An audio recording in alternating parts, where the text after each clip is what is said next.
Hi, welcome. We've got another quick week to go here. We're going to do a real brief go-to-meeting this week.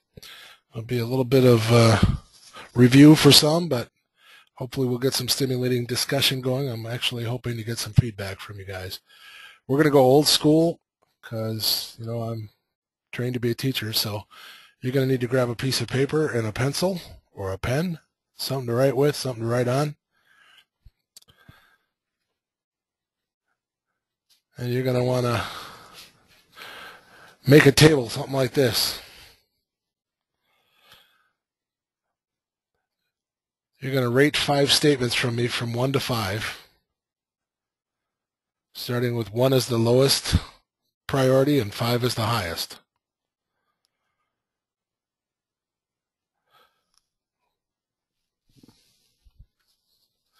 We're going to talk about why people get into business, what business is about, what's the purpose of a business. So I'll let you keep working on that while I talk a little bit.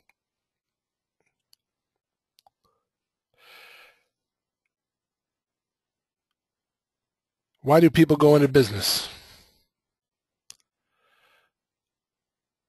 Rate this response. Is this number 1, a number 4, number 3? Is this a good reason to go into business? To provide jobs for people? What about this one? To pursue a dream, be creative, do what you always wanted to do with your life. Is that a good reason to start a business? Is that the reason businesses exist? Or how about to leave a legacy behind? Where does that fall on your scale of 1 to 10, or 1 to 5? How about this one? Start a business so you don't have to work for someone else.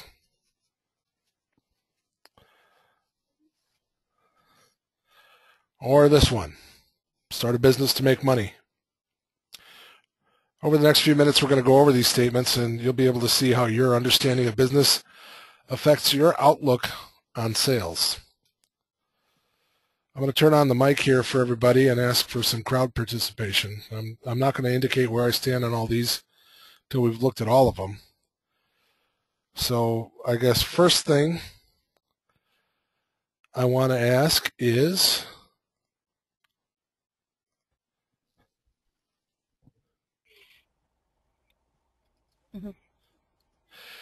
Yeah, I'll have to talk to him about that one. Can you give me any reason why somebody would go into business that's not represented in this list?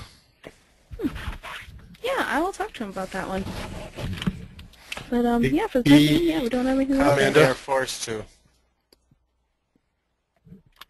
Yeah, definitely. Thanks for calling, though. Amanda, please turn off your microphone. No problem. Bye. Oh, am I on? Yes. Is there any reason to have a business that's not included in one of these 5? Can you think of one? Because they are forced to? Forced to be in business? Or forced... Well, no, I guess. I was thinking more of a job. Forced to... Forced to find a job of their own or make a job of their own? Right. Or that they can't find a job and they're forced because of situations to starting their own business. I bet you there's probably a lot more of that going on right now with this economy than we know. A lot of people just doing whatever it takes to make ends meet end up being a business. So let's take a look at these. Providing jobs for other people. Where did we rate that one as in the order of importance on going into business? Anybody rate it higher than 3? No? Anybody rate it higher than 2? Yep, I rated it 3. I put it at 3. You got it at 3, huh? I was muted because I was coughing, but I rated the first one at 5. You know? That's the best reason for somebody to go into business is to provide jobs for other people, huh? I imagine. Okay. What about the next one, to pursue a dream of creating something? I put a 3. And I put a 3 again. Yeah. I put a 3. How about leaving a legacy behind? I put a 4. Well, that's because you've got a young son. I put a 3. Yep, a 3. How about because they don't want to work for somebody else? I put that as a 3 again. Oh, Amanda's going right down the middle. Yep. Yeah, I did. Yep. I put that as a 4. That's a 4. And how about to make money? I put that as a 3. Seriously, Amanda, you're going to Vegas and you're just going to bet on black the whole week, right? Maybe. I put that one low. I put that one between a 1 and a 2. Probably more of a 2, I guess. Really? Because I figured that, I mean, if you do your work and you do a good job, the money will come. So I guess that'd be more of on the one side. But I think also you need money to pay bills and provide. So that's why it leans towards a 2 as well. Gotcha. Well, that's informative. Let's take a look at these. Providing jobs for people. I know, Dave, you rated it high. Some of you guys went 3, 4, 5, because people got to work, right? I mean, everybody needs to have a job so they can support themselves. But from the standpoint of a businessman, somebody who's going to take his $100,000 in savings and invest it in building a factory or starting a business of some sort, is his primary purpose for starting that business to get somebody else a job? Not usually. I think what you'll find with most businessmen is that having employees is one of those necessary evils. I was just going to say love-hate type Yeah, deal. well, most guys would rather do it themselves if they could. They only hire somebody else because they can't. Mm-hmm.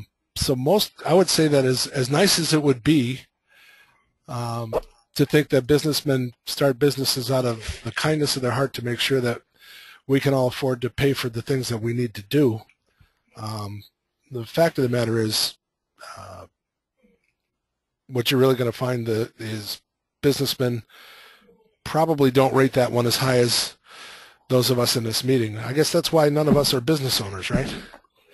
What about to pursue the dream of creating something? Well, on second thought, that probably would be a pretty high one. I mean, isn't that the motivation for most people when they start a business? They plan on doing something. I would It's a think dream that of theirs. I would think that that's up there a bit. I mean, it's probably pretty high on the list. You generally aren't going to be successful in your business unless you're passionate about what you're doing. Right. So that's going to have to come from within. That's a dream or a drive or some motivation from within you that makes you want to do it. So I would probably rate that one pretty high too. I would change it from a 3 to a 4 now. All right. You're going to double down. What about leaving a legacy behind when we're gone? I know Mike said that he rated that one a 4, and I kind of kidded him because he's got a 5-year-old son he wants to leave something to. Do you think that guys like Howard Hughes, Steve Jobs, Bill Gates, did they build the fantastically huge companies that they built with the idea of leaving a legacy to their children or even to the business world? I don't think so. Yeah, I'm pretty sure. I think it was just a side effect. It could have been. In fact, one of the modern examples you take a look at is Warren Buffett. Warren Buffett has been on the top 10 richest Americans list, top 50 richest in the world, as the manager of a giant mutual fund, Berkshire Hathaway. And he once stated that I want to leave my children enough money so that they can do anything, but not so much that they can do nothing. I thought that's kind of a cool idea.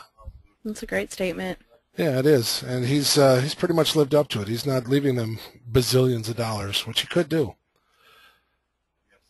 What about not wanting to work for somebody else? Honestly, that could be a huge motivator. My youngest brother is considering starting his own business because he is tired of working for someone else. Okay.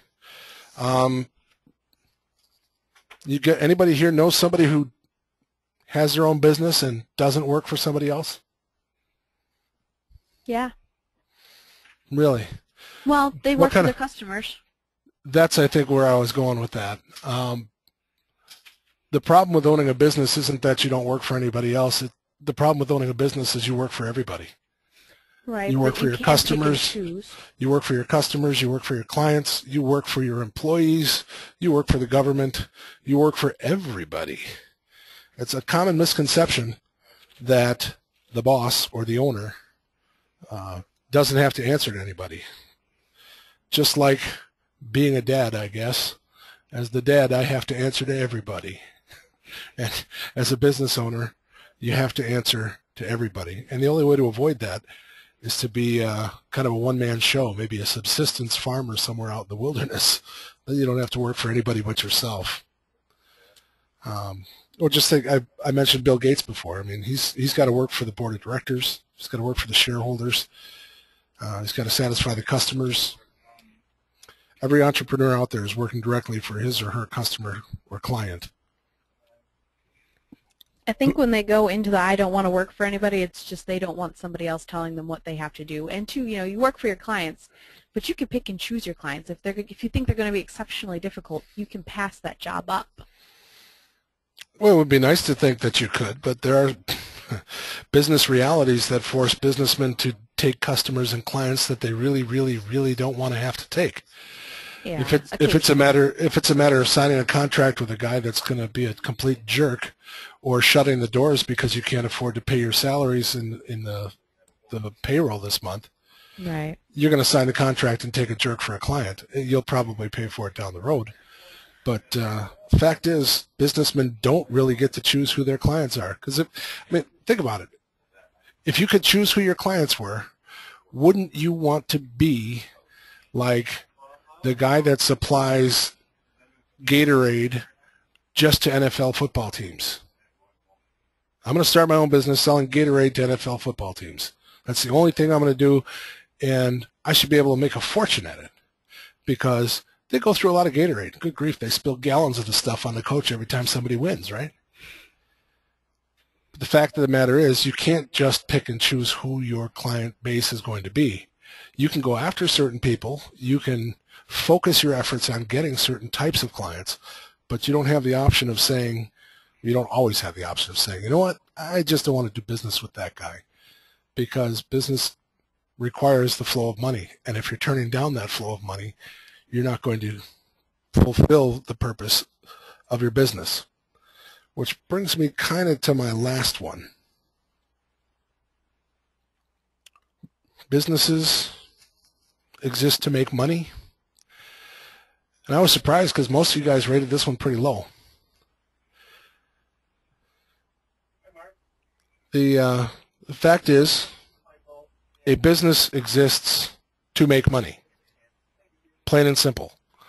There is no reason other than making money that is sustainable. Well, Dave said we could, businessmen should start a business so that other people can have jobs. Well, that's a great side benefit to businesses existing. But if the business owner's only purpose in starting a business was to give people jobs, he'd probably run out of money pretty quick because he's not making any money and he's just paying people. So you have to start with the idea of there being a profit. And I know profit is a dirty word, and we're going to be talking about that in a bit, and we'll talk about more of it, talk about it more in the next couple of weeks. So I want to make this contention, and then you guys can argue with me. It's my idea that the only sane and reasonable reason to go into a business is to make money. What do you think of that?